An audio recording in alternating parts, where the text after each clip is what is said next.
Hey guys, Andrew here. Welcome to my channel. On this channel, we're going to show real estate agents how to have business year-round in any market, regardless of conditions.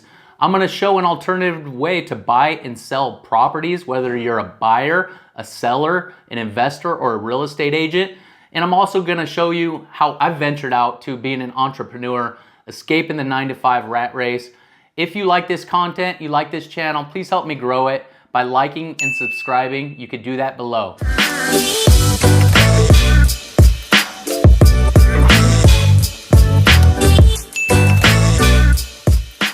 Hey, what's up guys? Welcome to Santan Valley, Arizona. Thanks for stopping by and watching my video today and visiting my channel. If you're new to the channel, I do all kinds of content, whether you're an agent, an investor, just generally in real estate, on how to get more transactions, do a lot more business, even in a slow market where interest rates are high, but also how to build your own portfolio. And that's what we're gonna be doing today.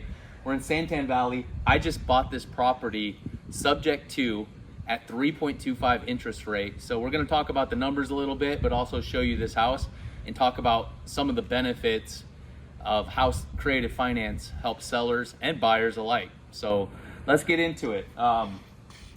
We're here now going into the summer of 2024, and we've been in a high interest rate environment for almost 2 years now, which is fine, but if you're a buyer, it's really hard to buy. And I know a lot of friends and people who aren't buying real estate right now, because when you buy at today's interest rates, assuming you're not just sitting on a pile of cash, you have to go get high interest rate loans to buy these properties. Right now we're sitting at about 7.6% interest. So on a house like this, which we bought, price point, it was listed at $425,000, and it came off as a canceled expired. And that's the style of prospecting and getting deals that I'm teaching and doing myself, which is an agent puts a property on market, they list it for a period of time, and really their only lever to get more traction and sell that property is to increase or lower the price. And in this case, this property, like many we see today, with those high interest rates, buyers can't afford them, and then they go into what we call a failed listing. That could be a canceled or expired listing where the agreement with the agent that signed them runs out of time, or they just get fired. The seller's like, hey, this isn't working, we're not getting the offers. In this case, this seller had to move because of health reasons. He had a lung condition. He played trumpet when he was a kid, and it expanded his lung capacity. We're here in Arizona, where especially right now this time of year, in the summer here, it gets really dry. There's no humidity in the air, and it made him really tough to be able to breathe this air, to the point where his doctor was like, hey, you got to move to a more humid climate because you're not going to make it through another Arizona summer. So that's how serious it was. Now, in theory, it's pretty easy, but he couldn't sell his house, and he didn't have enough equity in the property to lower his price, because he needed to get some cash out of it. In our case, we ended up making a $43,000 down payment, which got him to be able to pay the debt he needed and to be able to qualify for another property in Georgia. So that's how we found this one. He was really at a really loss. He didn't know what to do because he didn't want to leave this house behind. He needed that income to be able to go down to Georgia and buy a property. So we continued conversations, and after I contacted him as a canceled listing, and it was actually a VA loan. So there was a couple of complications to this part. We had to figure out how much VA entitlement he would have with this loan in place, and us coming in and buying it and keeping that loan in place, and still be able to qualify for the property in Georgia. And then the other complicated part about it was that he had to pay that debt. He didn't have the cash to pay the debt. He needed to also qualify for the property in Georgia. So we had to do what's called a lease option, where we basically became his tenant. We wrote him a lease, and he could take that to his loan officer and wipe out his debt to income 100% to be able to knock that out and pay off the debt he had here and be able to qualify for that property in Georgia. But we were also giving him close to $45,000 up front with no guarantee that we were actually going to close the property. So we had to go to the title rep and talk about, hey, how do we secure our position on this property? If we do trust this seller, we have a good relationship, but what happens if he goes and qualifies for that property, or he can't qualify for the property down there. Something happens where he doesn't close that property, or we don't end up closing this property, and we've given him $43,000 that we're not going to see back because he's going to pay off debt with that. And so what we ended up doing is working through her, and with, of course, the sellers on board, we ended up putting a lien on the property. It's called a close-ended lien, to where there was a time expiration on it where we'd be able to do something if for whatever reason we didn't close the property and get our money back, essentially. So we felt comfortable. It all worked out. It was a really complicated deal that I worked on. That was one of the more complicated ones, but when you have a good seller you're working with, a good buyer, it makes it work. So let's talk about the numbers on this property real quick and why this makes sense for us. So like I said, we're in Santan Valley. If you're not from Arizona, this is the southeast, I'd say about 35 miles from downtown Phoenix area. It takes about 45 minutes, 50 minutes to get out here from Phoenix, but it's really growing. It's one of the fastest growing cities in the entire country. And you see like great newer neighborhoods like here. It's built around a golf course, and it's got a couple of splash pads, a couple of pools. So normally I wouldn't want to go this far out of Phoenix, but given that this area is growing crazy and the price points in a very expensive time, I said we bought this for $410,000. And with the interest rate that we bought this at, it actually makes sense to keep this in our portfolio, because that 3.25 interest rate means that our payment every single month is only $1,600, which is absolutely insane when it comes to Phoenix right now. If you try to buy this property at 7.5 interest rate, you'd be probably paying close to $2,800 a month. And the rents for this property, what we actually got this rented at, was $2,200. So I think we got a fair price. I'm an agent myself, so I ran comps, and they were about like anywhere from about $400,000 to $415,000 for a similar 4-bedroom house. So we paid on a little bit on the, I guess, the higher end of that, but that's okay, because again, we got a really low payment. We already got a tenant in place for this that's paying us $2,200. Our payment all in is $1,600 a month. It's got paid off solar. His average bill with the utility company has been $7 a month, because that's paid off. And we'll go inside and show you, but it's turnkey. We won't have to invest any more money in this property. Now, we ended up deciding to keep this as a rental. And the reason why is that, again, I talked about the growing area out here, but also $1,600 a month. $610 of that is principal payment. So we're only paying $850 a month interest, and that's being covered by our tenant.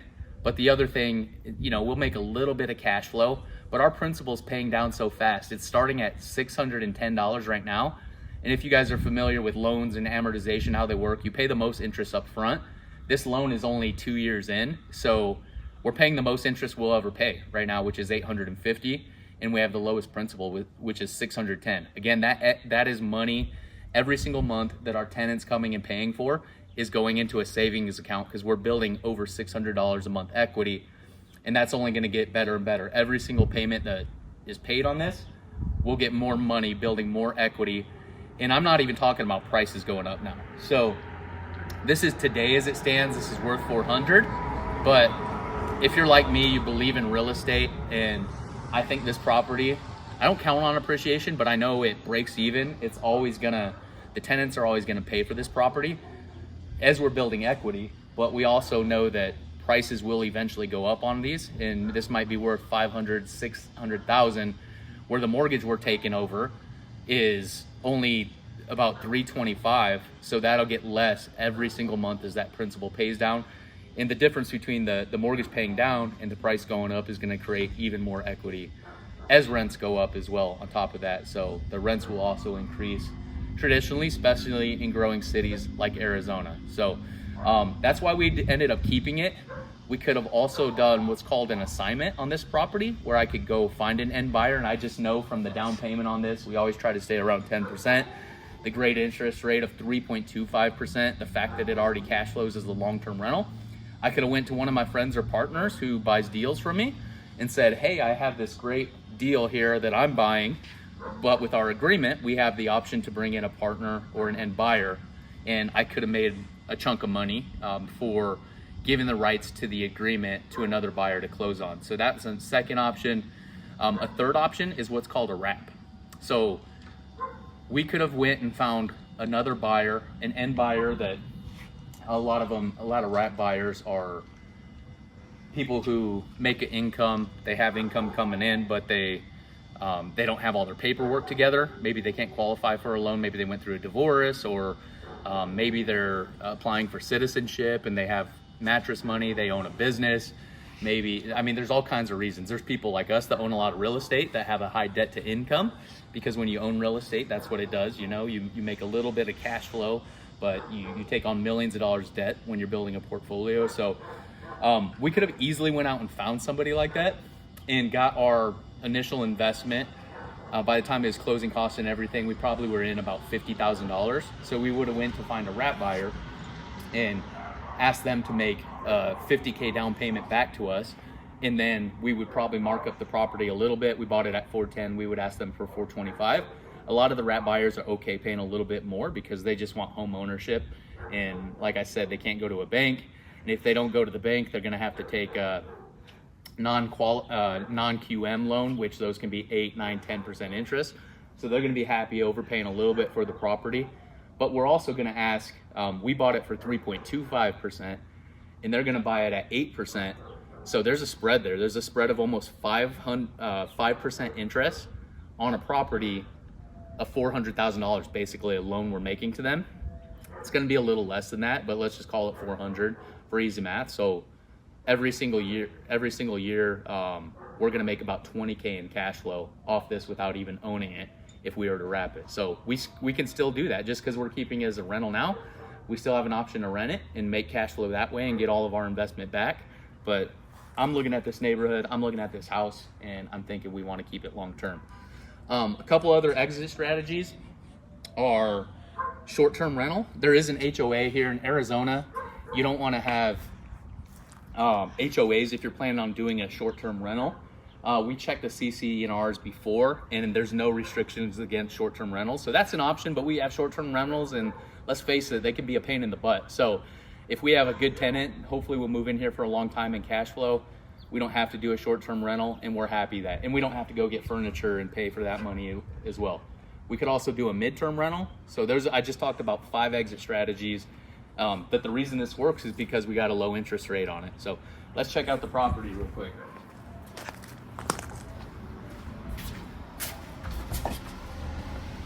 This is what made this even better deal in my mind. We have not put $1 into the renovation on this property. A lot of them you will have to do a little work to, maybe paint and carpets. But if you just look at this, it's move-in ready. I would love to move in this house myself. Nothing you have to do, very clean. They took great care of it. They left the laundry from us, so we don't have to incur that expense. You got an island kitchen. Look at that fridge. Those appliances all look new and clean. The cabinets and cupboards all look great. So this is about as turnkey as a rental as it gets. Laundry room, then we have down the hallway. So there was a den up there that you could potentially, if you wanted to do a room by room rental and really build your more cash flow. Another way to rent it out would be to just, have roommates in here and charge them all like $700. Now, I haven't done that strategy a lot because, I just haven't specialized in that. I'm finding properties like this that work as long-term rentals with the upside of renting those different ways. So that could be a potential room. Then you have one room here. So 1 bedroom, 2 bedrooms, 3 bedrooms with a bathroom. The other thing about this house is it's very efficient. I talked about that solar a little bit, but it's a pretty small square footage for all the bedrooms, which is huge to me because it keeps the overall cost of maintenance and operating the house down. But it still gives you all the bedrooms because we know that 4 bedrooms and 5 bedrooms rent more than 3 bedrooms traditionally. We got the master bedroom and bath here. Take you out back real quick. This was a huge bonus for me. And again, I don't care about this when I'm buying creative deals, subject to deals, because I'm just about the financials. If the financials work, I don't care about everything else. But with this house, the way they took care of it is a huge bonus. We got the covered pergola, the lights, he's got the electricity already pulled in. You need these in Arizona for the sun. And then if you saw the front when we came up, it was turfed. In the back, it's turfed. So it's perfect. The family we have moving in, we let them move in instead. But really easy to take care of. There's no lawn to take care of. Probably just water the bushes and trim the bushes every month or two. And that's that. So cool. If you guys want to see more deals like this or find out how to get deals like this, I'm pulling deals every single week myself. I'm buying the best ones. Then I'm taking it out to all my friends and making money. I'm getting listings off that. I'm finding buyers. My real estate business as an agent is absolutely exploded since I started going after roosters. And guess what? 6 months ago, I was just trying to pay the bills because I didn't know how to do what I'm doing today that look for canceled, expired listings and turn them into properties I'm buying, I'm assigning, I'm wrapping. I went from that about 6 months ago to getting one of these deals every single month. Calling canceled expires, like I call them roosters, and now we've bought, this is our third property this month. So never did I think 6 months ago that we'd be buying properties ourselves, putting it in our portfolio, but that's what happens when you can buy properties on great interest rates. So if you guys need help, comment, like, subscribe, reach out to me. My Instagram is McGuire_real_estate, and you can find all of that and more in the description below. And I hope to see you on the next video.